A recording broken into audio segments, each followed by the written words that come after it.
4 Border Patrol agents will face disciplinary actions for their treatment of migrants near Del Rio, Texas last year. Investigators determined the agents used, quote, unnecessary force while dispersing Haitians seeking to deliver food to their families. Photos captured last September depict mounted Border Patrol agents aggressively herding and chasing migrants near the border. The Customs and Border Protection probe found miscommunication resulted in officials stopping migrants from entering the U.S. through the Rio Grande. The agency actually allows them to cross the river to retrieve supplies from Mexico. The CBP commissioner said the agency is working to make sure this does not happen again. We started working on several corrective actions and will continue to focus on them as we move forward. These corrective actions include establishing clear command and control practices for large-scale operations and assuring leaders fully assess field conditions before deploying Horse Patrol units or other resources. Joining us now for more on this is CBS News immigration reporter Camilo Montoya-Galvez. Hi, Camilo. So tell us some of the key findings in this report. Hi, Tanya and Michelle. The highly anticipated findings of this investigation by U.S. Customs and Border Protection concluded that several U.S. Border Patrol agents on horseback used unnecessary force against migrants in Del Rio, Texas last fall, and thus violated internal CBP policy.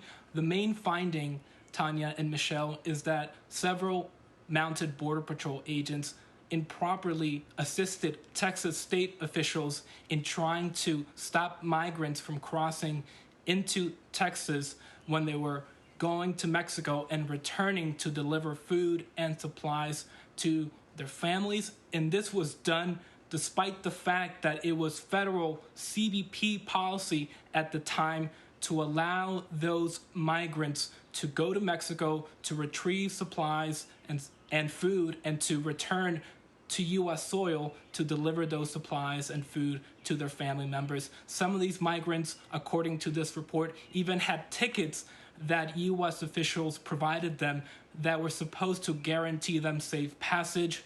One particular agent was found to have acted in an unprofessional and unsafe manner when he used profanity to yell at one migrant, and when he chased that migrant, he also endangered the well-being of a child who was nearby, according to this investigation.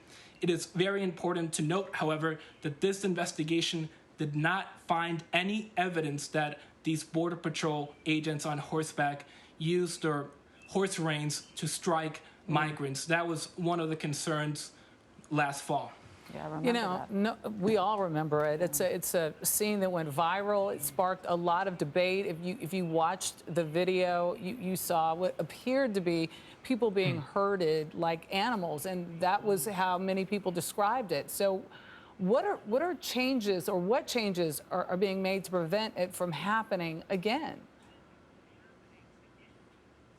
Yeah, in addition, Michelle, to the disciplinary action that has been announced against the 4 agents at the center of this investigation, which still remain very unclear, Customs and Border Protection has also announced that it intends to take several measures to standardize several policies at the agency.